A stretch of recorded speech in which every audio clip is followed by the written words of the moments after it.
اس میں کوئی شک نہیں کہ یہ سہیل آفریدی صاحب بالکل اس بات پر ڈٹے ہوئے ہیں کہ انہوں نے صوبے میں امن لانا ہے، چاہے اس کے لیے انہیں کوئی بھی قیمت ادا کرنی پڑے۔ لیکن اس حقیقت سے بھی آپ آنکھیں نہیں چرا سکتے کہ سابق وزیر اعلیٰ خیبر پختونخوا علی امین گنڈاپور نے پولیس کو اسلحہ سے لیس کرنے کے لیے بھاری رقم ریلیز کی تھی،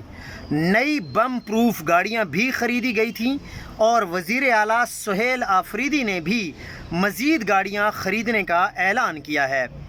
وفاق کو گاڑیاں واپس کی گئی ہیں، جو کہ صرف 3 بلٹ پروف گاڑیاں تھیں، وہ بھی استعمال شدہ، اور اس کو وزیر اعلیٰ نے ٹین ڈبہ قرار دیا اور وہ واپس کر دی گئیں۔ کے پی حکومت نے بڑا قدم اٹھایا ہے اور کے پی پولیس کو 90 سے زائد